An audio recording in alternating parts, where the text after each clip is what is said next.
I was born in Chennai, childhood in Hyderabad, and the rest in Bangalore. You got my picture when I did this? Rest of Bangalore? Yes. That's it. Hello everybody, this is Jay Galgali. In this episode, it's my honor to bring you a very special interview. On the eve of Syed Kirmani's book launch, it was my privilege to be invited by their family at their home for an engaging conversation about the life and times of the legend.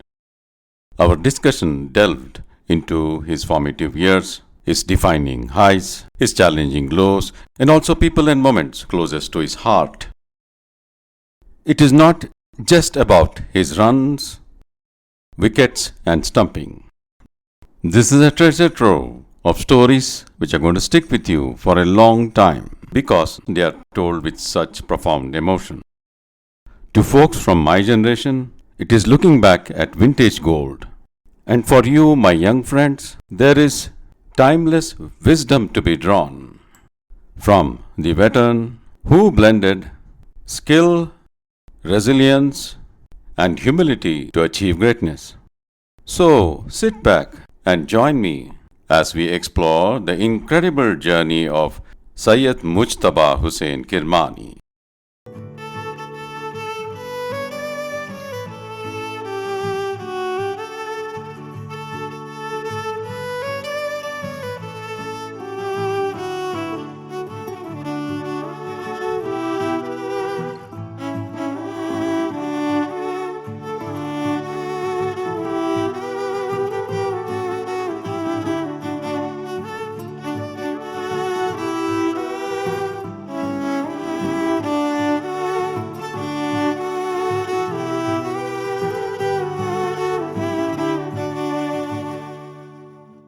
Hello.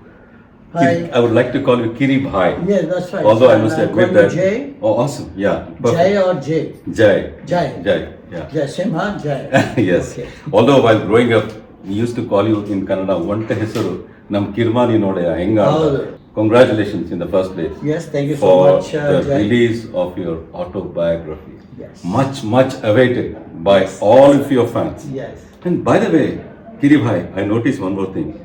It's sweetly timed with your birthday. Yes, December 29. It so coincided with my platinum year. Wow. Okay. Right, when the publishers, Penguin Publishers, Uh-huh. they asked me when you want to launch this book. Mm-hmm. I said, okay, it should be on the 25th of June, where we won the World Cup. Yeah. Right.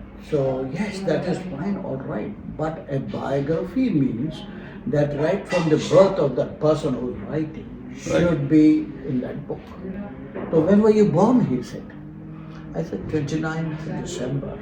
That should be the date, he said. Perfect. So that's how it went. It also worked out well for me because And they had sufficient time to print the Nice. book. Very nice. And by the Salgira Mubarak, and may God bless you Thank you. with a long life, Yes. healthy life, and a happy life. Thank you so much, but at the same time, let me take this opportunity in wishing all those viewers and the listeners Merry Christmas and a very Happy New Year. God bless you all, you and your family, Thank you. with the best half. The good health and happiness and long life. Thank you very much. Here we go. Now, coming to this title, which I think is very catchy, Stumped. Life behind and beyond the 22 yards. Kya baat hai? Where did you get that from? Yes, you see, it was in my mind all the time. There was another title which was on my mind, which could have been more controversial. You see, I have never been controversial in my life. Never interfered into personal matters. Never went into a wrong argument, etc., etc. So on those basis, it was thought over by my family members, and at the same time, the co-authors of mine, Mr. Dakshish, that will come later, Devashish Sen Gupta, right? When I talked to them, when they all agreed to write my book on my recording, which I was sending on to them, they said, "Ki bhai, let this not be very controversial." So what it was on my mind was gloves snatched. Oh, okay. That was the caption of my book. Yeah. So that would have been, people would have said, wow, why did his gloves were snatched? It would have been more controversial. Yeah. So on a lighter side of thing, they all decided, let it be stumped. Very So nice. it was very, very apt also at the same time, and people will start guessing, what is stump? What does it mean by stump? So you guys read it in my into my biography, To learn about what he meant. you will know why it is called stump. Kiribhai, I'm going to structure this conversation to 3-4 segments. The first one is about your early formative years.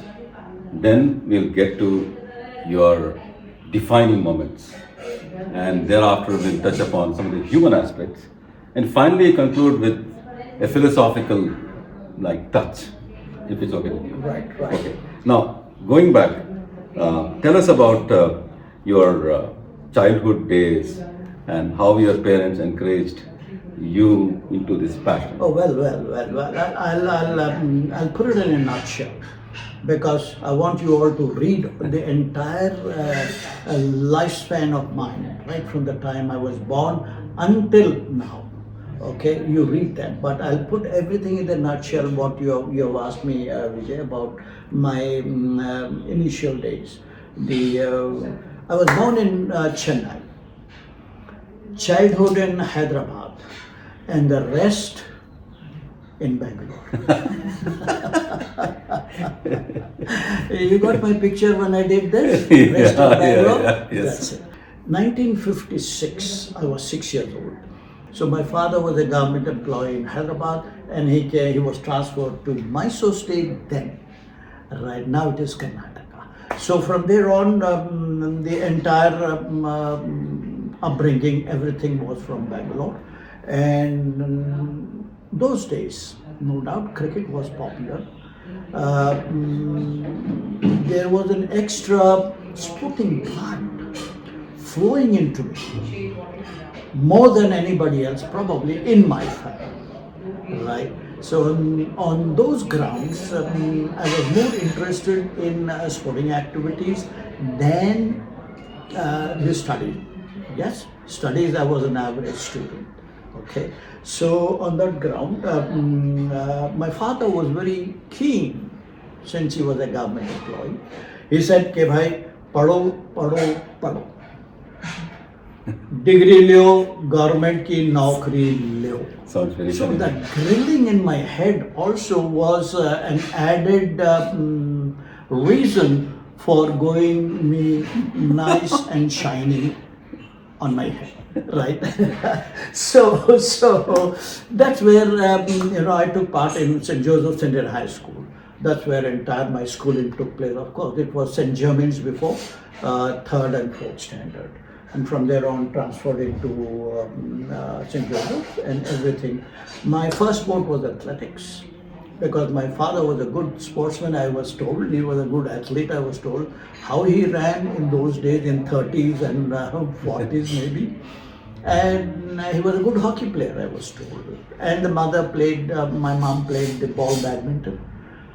How she played, what sort of a racket they had in those days. Anyway, so the genes which I'm carrying of my parents is what I am. And I would take this opportunity also tell you all that an individual is a reflection of his parents 80%.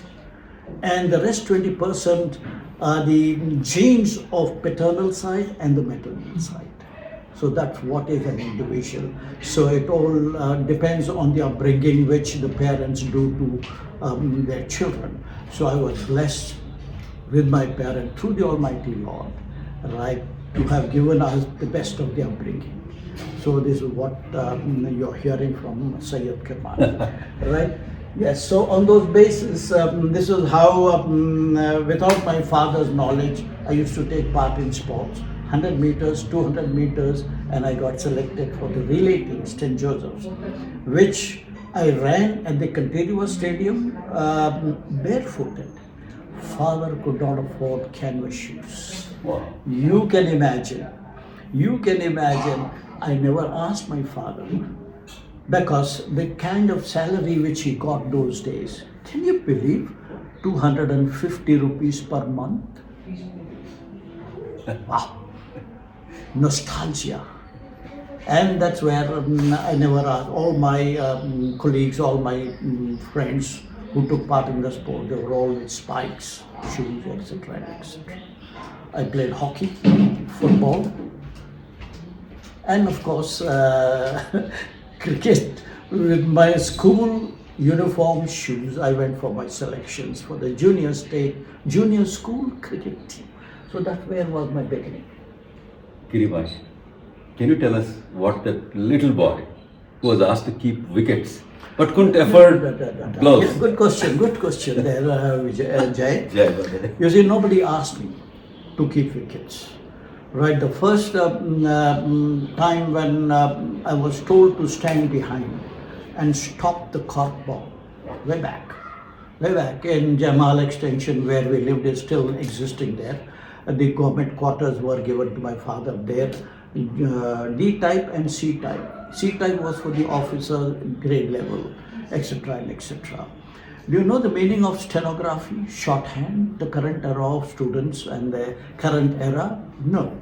My father was a stenographer and a shorthand employed to the government and to the whatever it was. Nevertheless, so the C-type guy, the senior most in that extension, we were a few guys up there.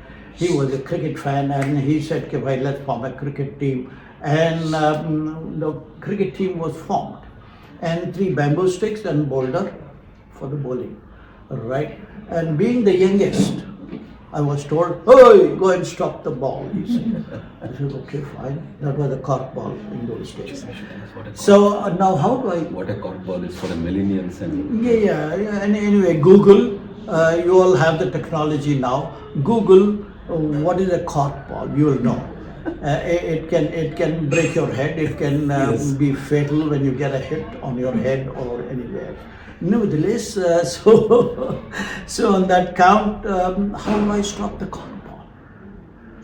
So I went around looking. There were constructions going on in that Jamal extension.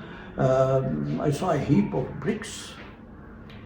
And not to go into the details, bricks were my first love. There you go. Right? Yes. So that's where when I went into the junior school team cricket selections, everybody ran. All the kids who went for the selections ran, looking in for whatever they could find in that school kit bag. When I went, I only saw wicket-keeping gloves. And that's where I said they definitely looked better than the bricks, So I just picked those gloves, and from there on I started to wicket keep. Nobody told me what talent I had. Nobody told me to keep wickets. Nobody told me to bat. This is the way. No coach, nothing. Hey, by the way, when I say no coach, we won the World Cup 1983 without a coach. So clap hands, you guys, clap. Yes. We won the World Cup. Yeah. 1983, no coach, no support staff, no doctor, no physio, no radio analyst, no video analyst, No psychiatrist. no technique, nothing. Nobody told us. So, that's it. Now you have all the facilities, all the credentials right in front of you. You have to, you're all spoon fed at the moment. Okay? So all you have to do is chew and swallow it. You know what I mean by that? Understand that very well. When I say chew and swallow, ask your parents the meaning of that. Okay? Good. Okay, and then thank you very much. The defining moment, if you will, happened in 1967 Oh. when you were selected for the under-18 Indian schoolboys team, which toured India. Yes, England. Yes, of course. Right from before I could go to the Indian schools, cricket team. It all started from 1964-65 when I was selected for the state schools, Mysore State Schools cricket team. Okay, from there, with my performance, with consistency. By the way, consistency is the key in all walks of life, which brings you into the limelight, which brings you into the eyes of the selection committee, which brings you and takes you into promotional activities. Okay, consistency is the key to success. Okay, so from there on, I was selected for the South Zone to Indian schools. We played against the Australian schools at a home series, and there my consistency was the first 3 test matches we played against the Australian schools in 1966-67. Okay, and my performance was the first test match at Chennai. It was called Tamil Nadu then, 100 plus. Second match, test match at Hyderabad, 114 not out. The third test match at Mumbai, which was called Bombay at that time, 75. So from there on, I was selected as the vice captain of the Indian schools team, which toured England. My first match against Hampshire schools, 104 not out. Okay, this was my consistency which brought me into the limelight by the social media. There was no social media, by the way, in those days. It was just the media. It was the print media. Okay, so they were highlighting me, all my performances and my consistency, due to which I was upgraded into higher levels of the game. So this is where, when I returned from England after the school tour, as a school kid, I was doing my 9th and 10th standard at that time. Wow. Okay. So at the same time, you see, now the State Bank of India offered me a job when I was just about 17 years old. Okay, not even 18. 18 onwards, you get a government job. This was all on ad hoc basis by State Bank of India, right? And they gave us all the privileges after that. And I think I'm very grateful to State Bank of India. I must mention that, because they gave me the job when I was doing my 10th standard. And the same year, 1968, I was inducted. I made my debut for Karnataka, and from there on, I carried on with my consistency, and from there, state level, and then on to the India level. Lovely. No coach still. We had just a manager in all our games wherever we told, state level or zone level. We had a manager from the administration side. So on those lines, there was no guidance. We were only watching the better players of our time and learn from them. That's it. All right. So from 1971, you were selected into the Indian team. Yes. And for 4 years, Yes. you were Farooq engineer's understudy. Yeah. How was it like? I mean, 4 years is a long Well, period. you couldn't have dropped Farooq engineer for sure, right? Because he was so flamboyant and such a charismatic character he was, a very handsome guy. And a great Indian player, wicket-keeper cum batsman, who was settled in UK, London. He was playing for Lancashire League cricket, county cricket, not league. And he was the first one to have gone into England to play county cricket. And obviously, the selection committee or the Indian board would not have taken the risk of dropping him when he was in great form. All right. You listening, Farooq? You will listen I'm to sure. me, and I have great admiration for Farooq engineer. And of course, alongside was Budhi Kundran, another wicketkeeper batsman. These two flamboyant and charismatic wicketkeeper batsmen, right? They inspired me. And obviously, due to my performances into the domestic cricket, I was inducted into the Indian team in 1971 under Ajit Wadekar's captaincy. And from there on, I was in reserves learning. That was the first time I saw Alan Knott Okay. in England when India played against England. And I had a big chat with him on that tour and learnt a great deal on physical fitness, what a wicketkeeper should do, etc. and etc. And 71 to 74, I was being graduated. It was a learning process. I mean, this is how I gained a lot of confidence playing the county games. Right, picked up, my graph was going upwards, playing all these county games in absentia. Farooq Engineer was kept only for the test matches, and the rest of the county games, it was me behind the stumps. And gaining a lot of experience. This is what is called grooming. Of course, that grooming of 4 years got me into the confidence that I can keep at any time. So there is time for everything, by the way. However, efforts you might put into any walk of life. And the time is written into the hands of the Almighty. Remember that. Right? And He fixes the time for one and all globally in whatever efforts one is making in. All disciplines of life I'm talking about. Generalizing the whole issue. So be patient. And this great game of cricket teaches you patience. Only in Test cricket. Not in ODIs, not in T20s, not in tens. So patience is always fruitful. That's a code I have passed on to you. Farooq, in addition to being a marvelous coach, would also have been a wonderful friend. Share us one or two anecdotes, if you will, or maybe perhaps we should read it in the book. Well, there are a lot of anecdotes while being with Farooq Engineer on. Of course, that was the last when Farooq had a testimonial with Lancashire. He couldn't, be selected for the New Zealand and West Indies tour, 1976.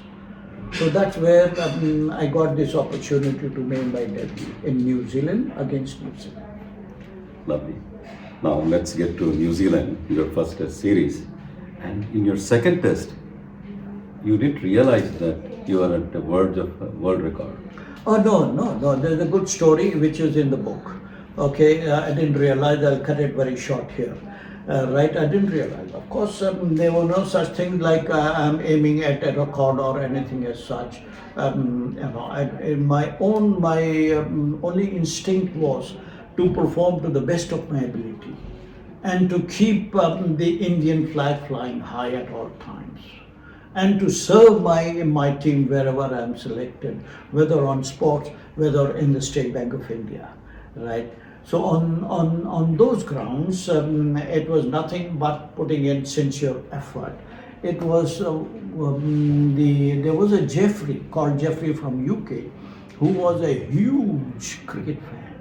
He would follow with any team on his own accord and be a scorer for that particular team. So he came along with us, and when I had 5 victims before the end of play, right, he said, "Kiri, do you realize that you are nearing a world record?" I said, "Why? What's that world record all about?" I didn't know about any records.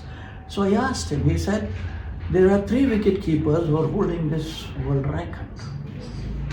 If you complete 6 victims, you have a stumping, by the way, in those 5 victims, and 1 more victim tomorrow.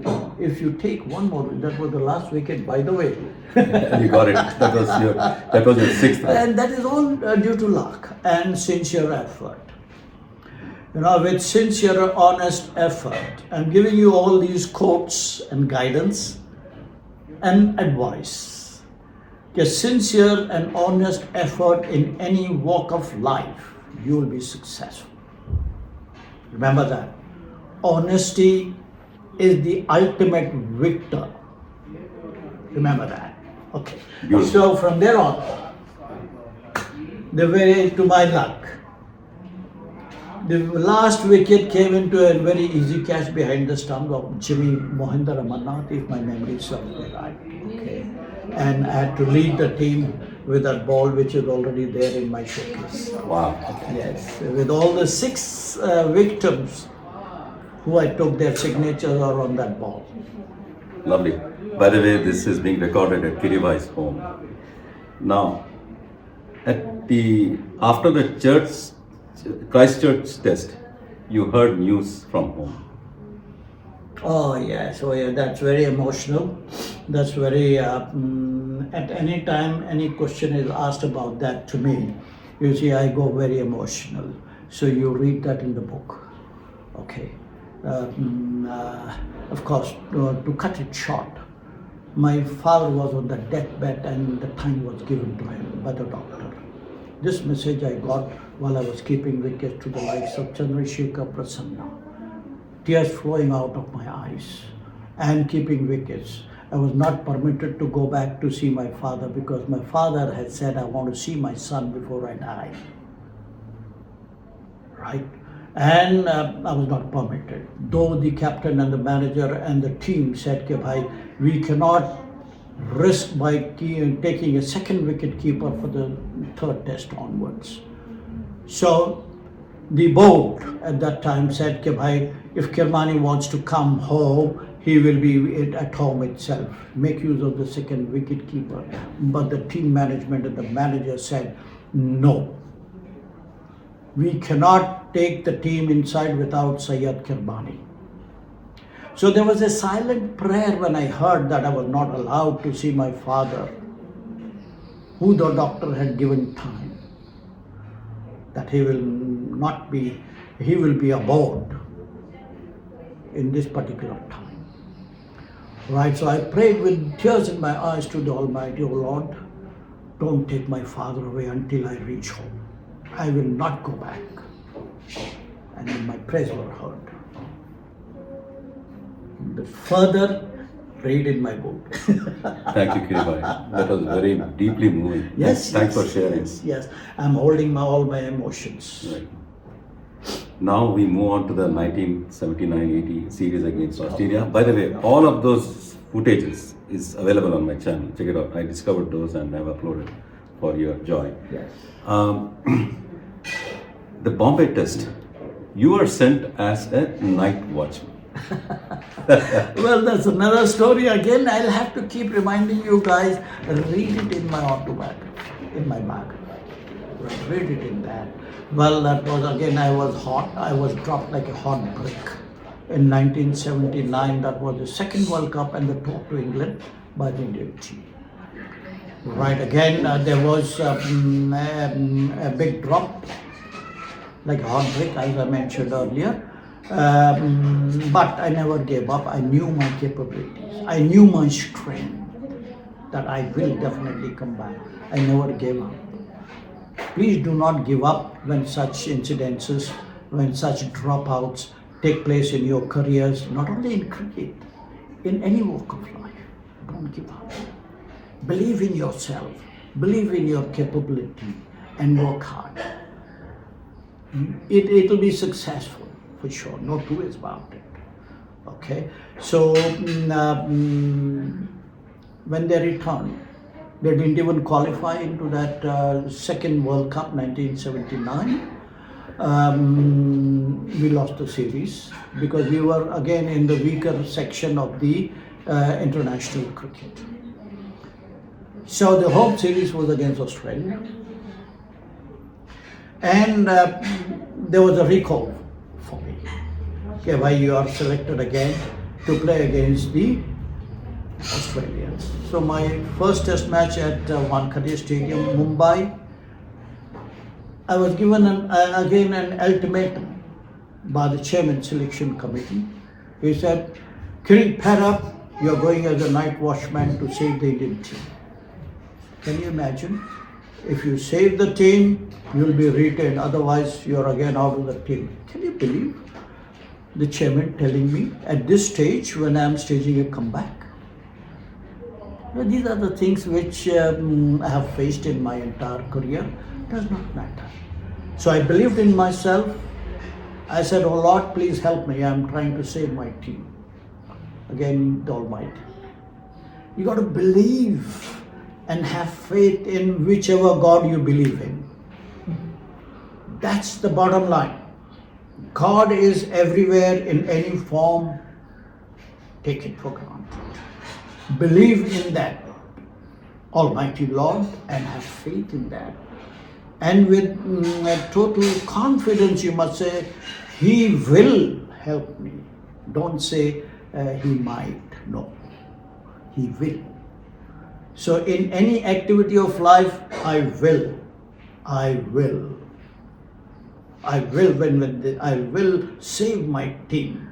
With that intention, I went in, scored 102 as a night watchman. First ever night watchman. I was wondering, what is the night watchman? By the way, you guys should know what a night watchman is. But I took a lantern in and walked in as a night watchman when I was told. No, it's all just for you guys to laugh. Okay. So that's where I scored 102 and retained my place in the Indian team. Kirmani, around the same time, do you remember the 1980 Golden Jubilee match, the Bob Taylor incident? No, which match? 1980 India, England, the Golden Jubilee test match, the Bob Taylor incident. Yes, of course. And the reason why I'm mentioning is Vishwanath called Bob Taylor back, and he credits you for supporting the decision to call him back. In one of the interviews I heard. Yes, I had no other choice than to support the captain who was given the captainship by Sunil Gavaskar. Right, and it was a clear snake. I think who was that batsman? The statisticians will know about it. Bob Taylor. Who? Bob Taylor. Was that Bob? No, it was it tortured? Okay. Bob Taylor never told England, India. No, this was in Bombay. Nevertheless, it was in Bombay again, Wankhede. Clean snake behind, where the slip cordon, Sunil, Venksarakar, Gully, Venkatraghavan, Vichy, everybody in the slip cordon, and everybody put their hands up and appealed along with me, because I have never ever appealed until I am 99.9% sure whether an LBW or a catch behind or a stump. So everybody raised for that appeal, and the batsman just stood there and said, he just shrugged his shoulders. And the umpire, Hanuman Rao was the umpire the other side from Karnataka. So he just looked at Vichy and said, no, I've not played like, which was a lie to me and to all of us. Mm-hmm. You're snaking, and nobody would appeal, including the slip cordon and the forward short leg, just like that. And his bat was outside his pads. Okay. Nevertheless, all said and done, this is all part of the game. That's why the neutral umpire, the technology has come into this game, so that nobody cheats when he's up there, whether taking a catch or whatever it is. Thank you. So Vichy went up. Yeah. I've never come across a gentleman like Vichy, and others also they are there, who walked without waiting for the umpire's decision. Vichy has walked. Nawab Pataudi has walked. Right? They never waited for the umpire. That is where it was called a Gentleman's game. Very good. You see, this is where it was called a gentleman's game, because nobody stood there when they have snaked. They have been very honest. Right? It's not there now. Okay. There have been mistakes by the umpires, yes, no two ways about it. There have been where you have not played, umpire has given you out also. So on those grounds, all these technologies have come in, neutral umpires have come in. Umpires were biased in our time, by the way. Can you share us the Aaron Lamb incident? Yes, of course, it's all in the book, yeah. Please read it. Okay. Please read it. Hello, dear.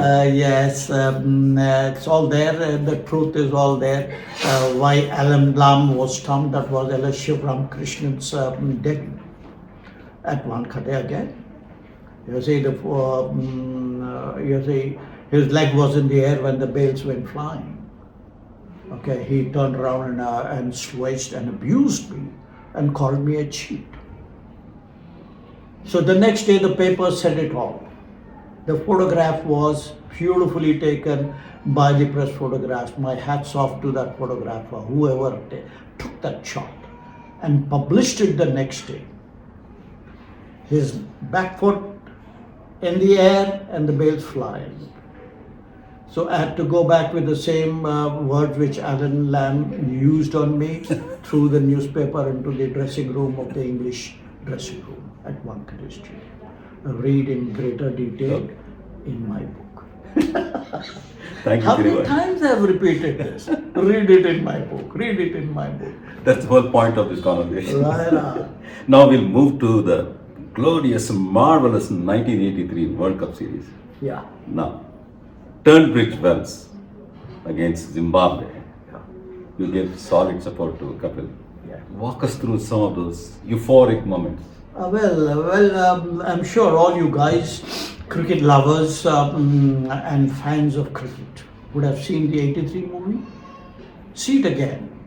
How we were treated, how we won the World Cup. See it again. And of course, you will know the partnership between, I won't go into the details of what all I have told Kapil in the book it is. Okay. We had a partnership for 126 rounds, on the 8-wicket partnership. Okay. And if that partnership had not supported Kapil, forget the World Cup. Forget the World Cup, man. That was a match where we had to qualify for the knockout stage, for the semi-finals. There was many turning points. This was the best match ever and will be ever until all the World Cups which are going to be in future as well. Unfortunately, it was not televised by BBC, who had the television rights. Of course, they had some problem, I was told, and that was it. So we don't know, and there was no private video also who could, film that great match, which we didn't expect, nor anybody. Both weaker teams in the competition, right? So that's where it was all history after that. That's it. Lovely. Now, the 1985-86 India tour of Australia, when you were at the peak of your form, what happened? Yes, you see now my entire journey to cricket. The most important aspect of it was my consistency.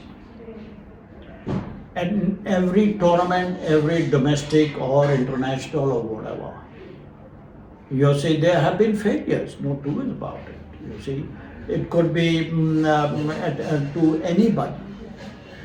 Failures and success are a part and parcel of everybody's life, in all disciplines of life also.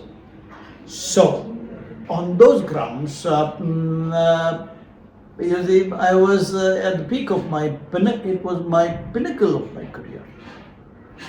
1985-86, I came back.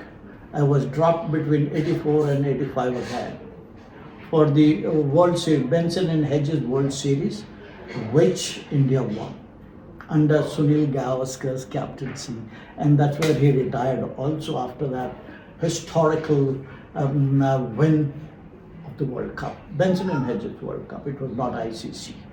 Done. So I came back, 85-86, my graph was going upwards again, and my performance was at the best. And now, they were tired of seeing me around. I'm not going into the details, okay? So, they took a very frivolous excuse, saying that I was injured.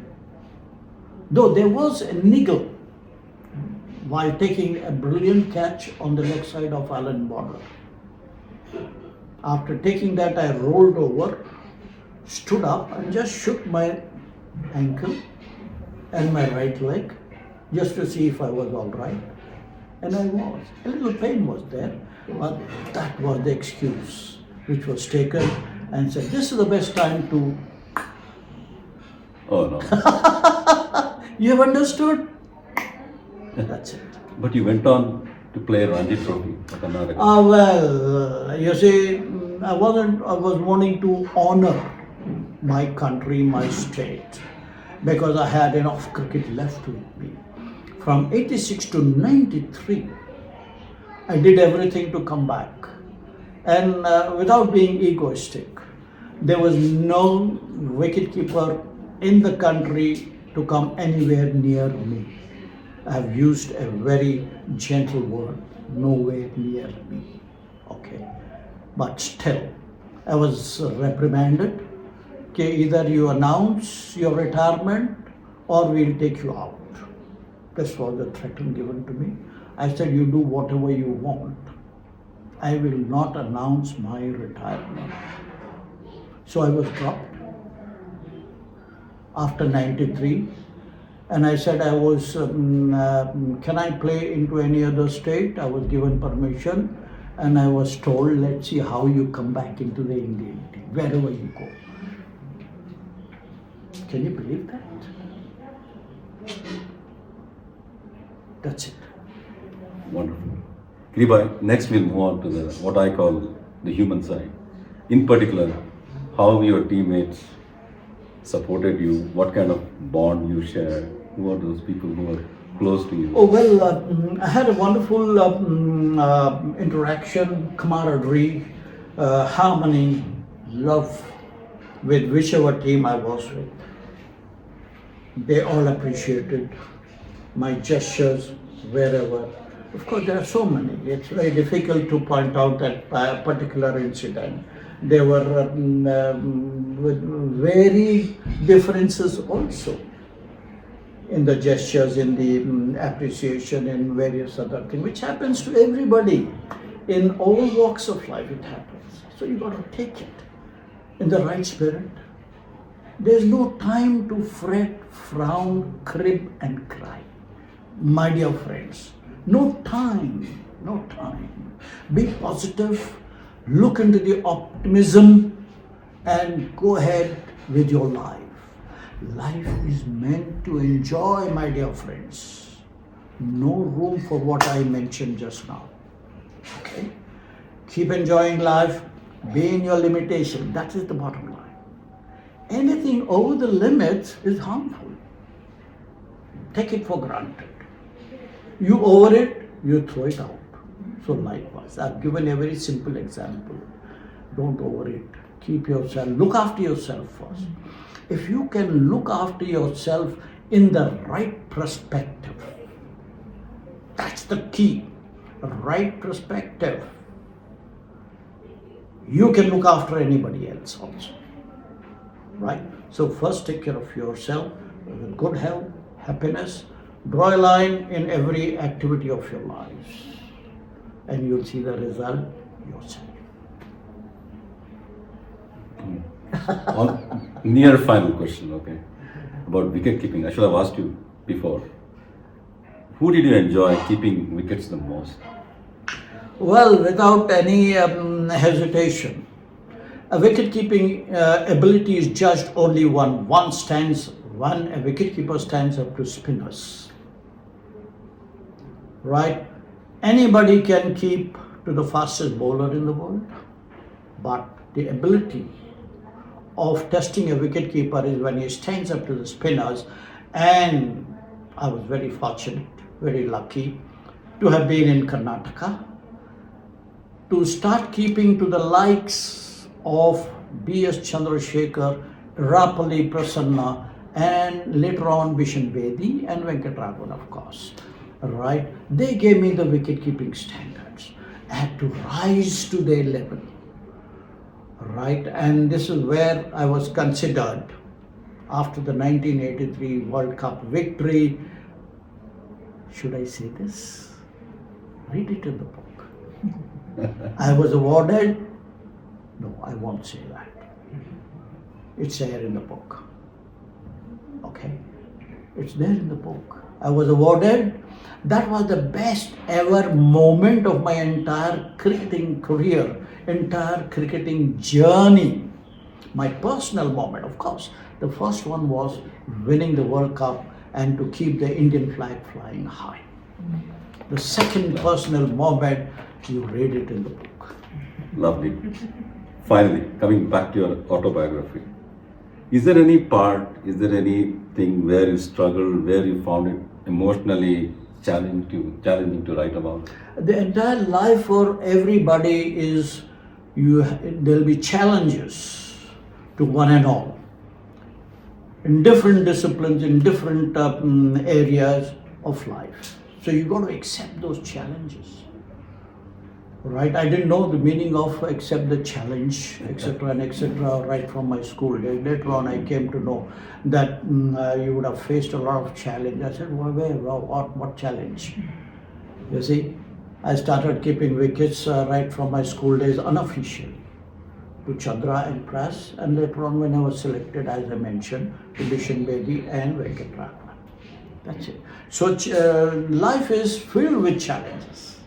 You got to accept it and take it in the right spirit, believing in yourselves, believing in your limitations. If I'm thinking that I want to become the Maharaja of Mysore, I cannot. I must know where my limit is, where I am, and accordingly have a goal, have a mission, have a far-sighted vision. Right, and then plan accordingly. Plan accordingly. I want to be like the greatest icon in the corporate world is Narayan Murthy. I cannot become Narayan. Go anywhere near his dust also. My field is different. So according to your interest, according to your wherever you are, accept the challenge and work hard on that. Be focused, sincere and honest. That's my last few advices to all those listeners and viewers. Thank you very much, Kiribhai, and thanks for your time. I look forward to the launch of your wonderful book. Yes. My dear viewers, it's going to be available for purchase on 30th of December this year, 2024. All right, go get your copies. It is all on the stands. It'll be on Kindle online. You can book. It's in Higginbotham, all the popular bookstores. The book will be available. Please go ahead. And there's a lot of inspiration and motivational in that. There is guidelines on how to become a good, successful sportsman. Not only in cricket, of course, there is guidelines in my book on what is wicket keeping all about. By the way, particularly to those wicket keepers who are aiming to play higher standards of the game. Good luck to all of you. Thank you very much. Khuda Hafiz. Jai, good luck.